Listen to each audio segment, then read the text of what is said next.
hingga hari ini kita masih memiliki ketergantungan yang besar pada plastik. Iya, plastik memang memiliki berjuta fungsi. Namun di balik itu, sampah plastik memiliki banyak kerugian bagi banyak sektor. Salah satunya sektor lingkungan.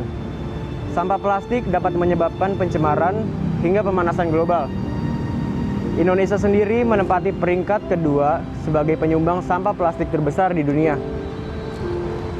Kementerian Lingkungan Hidup dan Kehutanan menyatakan pada tahun 2020 terdapat 67,8 juta ton sampah di Indonesia dan 23 ton setiap harinya disumbangkan oleh sampah plastik. Masalah ini telah menjadi perhatian bagi pemerintah. Salah satunya adalah dengan dikeluarkannya Pergub DKI Jakarta nomor 142 tahun 2019 tentang larangan penggunaan kantong plastik sekali pakai. Para pelaku usaha yang melanggar akan dikenai sanksi administratif berupa denda senilai 5-25 juta rupiah, pembekuan, hingga pencabutan izin usaha. Urgensi sampah plastik akan saya kulik dalam 5 News bersama saya Muhammad Yusuf Rahul. Inilah 5 News selengkapnya.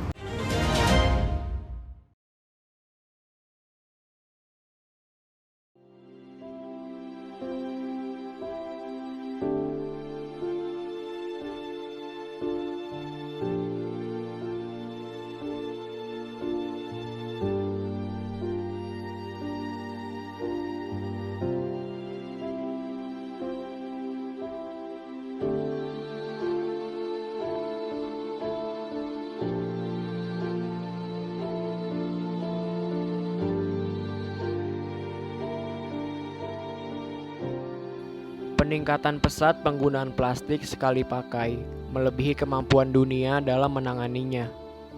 Nyatanya, hanya 10% sampah yang didaur ulang, 30% tidak dikelola, dan sisanya berakhir di tempat pembuangan akhir dan menggunung seperti yang ada di TPA Cipayung.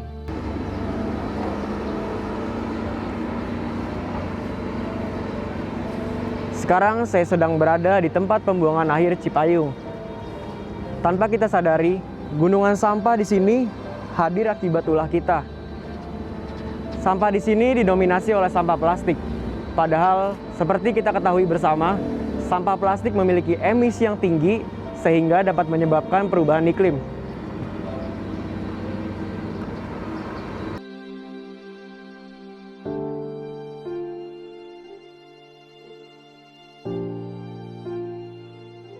Berapa sih Pak luas TPA Cipayung ini? Begini ya, mungkin saya akan jelaskan sebagian ya yang saya rinci. Untuk TPA Cipayung ini luasan keseluruhan itu seluas 10,8 hektar. Nah, 10,8 terdiri dari ada kolam A, kolam B, dan kolam C. Ya. Jadi yang beroperasi di pembuangan itu sekitar 4,5 hektar. Dengan kondisi dari tahun 84 sampai dengan sekarang itu ya sudah tidak bisa menampung lagi, udah overload gitu ya. Iya. Udah over kapasitas gitu ya saat ini. Sampah yang terkumpul di sini dari daerah mana aja sih Pak? Khusus untuk wilayah Kota Depok gitu ya. Di 11 wilayah termasuk pasar tradisional. Terus sampah yang masuk per hari itu kira-kira sekitar berapa? Jumlah sampah yang masuk ya ke jembatan timbang gitu ya per hari rata-rata sampai dengan mencapai 1.000 ton per hari. 1.000 ton gitu per hari. Terus sampah di sini tuh jenis sampah apa aja sih Pak? Kayak plastik gitu? Yang sampah yang masuk itu yaitu jadi plastik, kertas, logam atau kaleng gitu ya, botol kaca, karet dan kulit, kain tekstil, kayu, pempes, sampah yang mudah membusuk dan lain-lainnya. Sampah yang mudah membusuk itu seperti tadi itu, yang organik. Terus bagaimana sih Pak proses pembuangan sampah? Terus ini kan juga ada pemukiman warga juga. Bagaimana agar mungkin nggak mengganggu pemukiman warga atau nggak mencemari mereka gitu? Ini kita masih seperti itu, sistemnya kumpul, ya, angkut, buang ke TPA. Gitu. Jadi masih. Nah untuk bagaimana supaya tidak ada pencemaran, ya kita hanya mengolah di sini bagaimana supaya tidak udaranya itu terlalu nyengat bau. Iya. Nah, kita ditabur dengan zat kimia, gitu ya, obat kimia supaya gitu ya, setelah kita operasi itu kita waktu-waktu kita tebar anti bau. Juga pada sewaktu-waktu nanti kan tergantung arah angin ya. Iya. Arah angin, kalau dari angin dari barat ya akan bau ke timur. Kalau angin dari timur akan bau ke barat. Dan sebaliknya kalau dari selatan akan bau ke utara. Nah, seperti itu tergantung arah angin. Itu terciuman pembawa bau itu. Jadi tidak harus bau di sini terus itu enggak. Tergantung cuaca atau arah angin. Iya. Oh, yang terakhir apa sampah di sini udah melebihi kapasitasnya, Pak? Kayak pembuangan di sini ada kapasitas, terus pembuangannya kayak melebihi kapasitas atau emang? Ya seperti adik-adik lihat sendiri ya, gitu ya kondisi. Selayaknya kan TPA ini sudah ditutup. Oh, sudah ditutup harusnya. Karena memang kondisinya sekarang sudah over kapasitas. Dengan ketinggian seperti itu ya udah melebihi ketentuan. Nah, cuman memang wilayah Kota Depok ini tidak ada lagi gitu ya pembuangan yang tempat pembuangan yang penggantinya. Kita juga akan mengusulkan nanti akan lintas regional itu ke provinsi itu ya pembuangan di Nambo. Namun dalam hal ini kita berupaya ya kita supaya TPA ini tetap berjalan, kita ajukan program revitalisasi untuk pengolahan sampah lama maupun sampah segar nanti akan diproses diolah secara modern supaya habis. Begini ya untuk pesan-pesan kepada adik-adik semua ya sebagai generasi penerus ya bangsa ini adanya pemilahan gitu ya di masing-masing keluarga, membuang sampah juga tidak sembarangan gitu ya, supaya bagaimana gitu masyarakat itu paham akan pentingnya kebersihan lingkungan gitu ya, supaya ya keindahan kota itu ya tidak harus mesti ya aparat semua yang kerja, tapi kalau tidak didukung oleh masyarakat, oleh rakyatnya, kita percuma capek gitu ya begitu.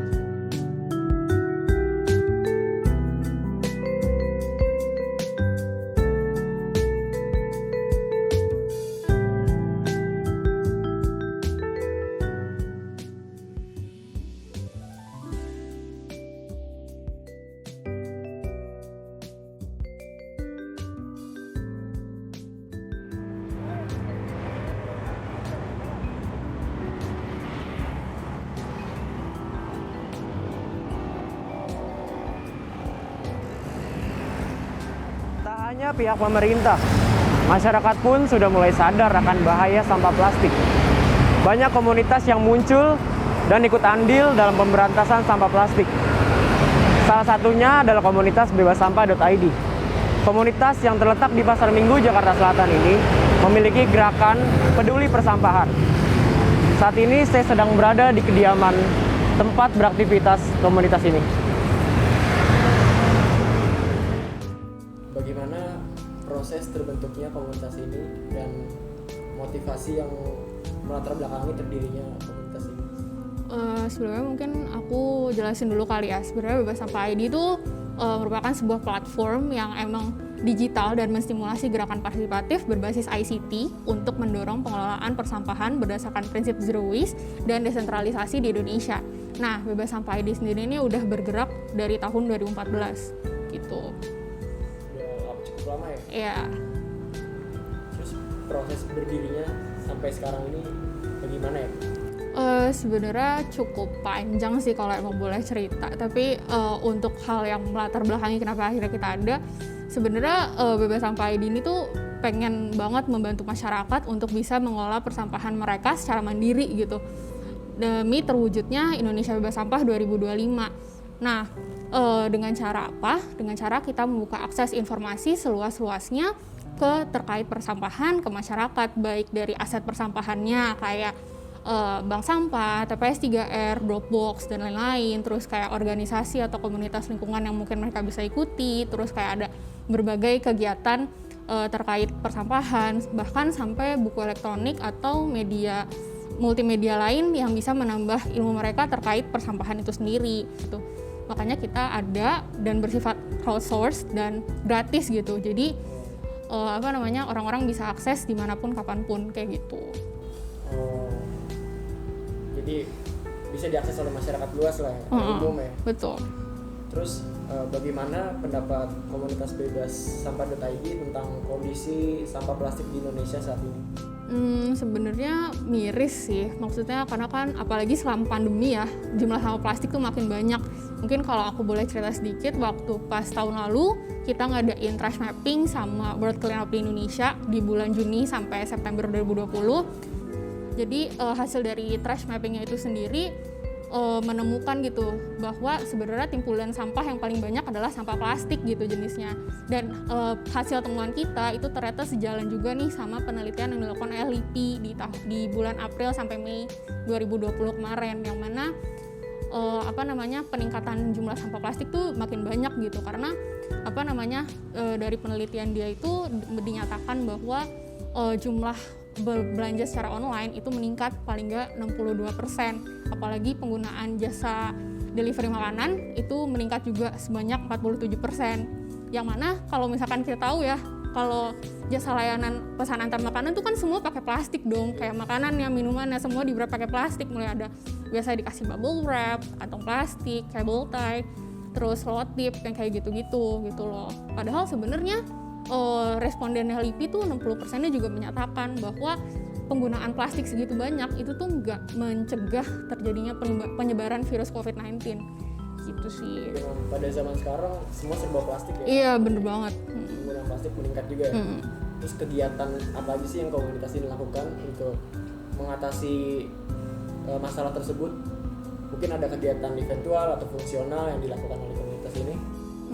Kalau untuk kegiatan, selain kita tentunya ya maintaining dan membangun website kita bebasampah.id, kita juga ngadain edukasi soal persampahan lewat media sosial gitu. Salah satunya kita bikin live Instagram namanya Serasi atau Semarakan Kolaborasi, di mana kita collab sama beberapa organisasi atau komunitas lingkungan dan membahas terkait isu persampahan kayak gitu. Terus juga kita dalam waktu dekat bakal ngadain roadshow terkait untuk edukasi persampahan ke paling nggak 10 universitas di Indonesia barengan sama pasukan bebas sampah, salah satu unit kerelawanan di bawah bebasampah.id gitu.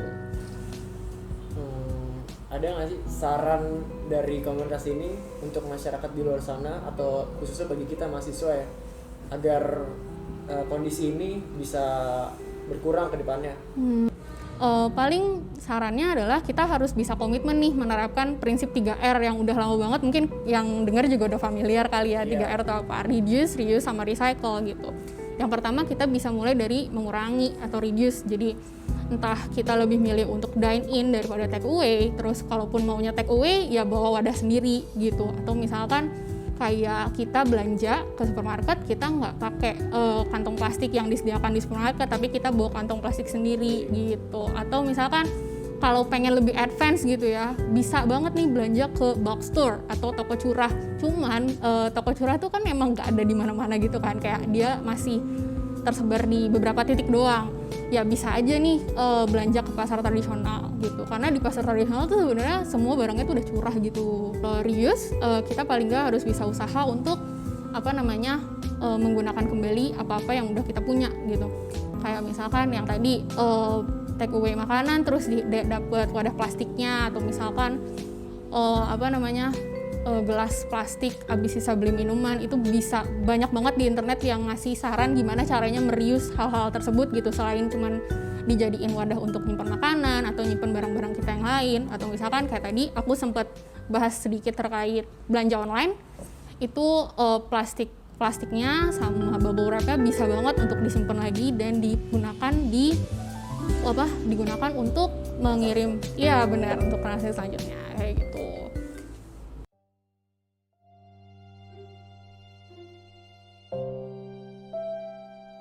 Bumi yang merupakan tempat kita berpijak telah terlihat semakin tua usianya. Hijau dedaunan semakin memudar, percikan air jernih sudah jarang terlihat, dan sampah berserakan di mana-mana. Di mana letaknya hati nurani manusia? Di mana letaknya pikiran manusia?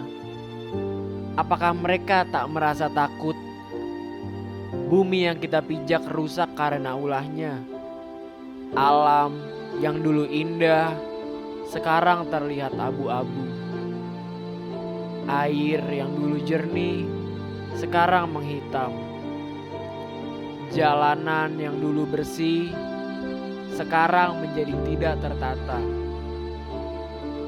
Jika bukan kita yang menjaga, maka siapa lagi? Mari kita hidup berdamai dengan bumi dan bijak dalam menggunakan plastik.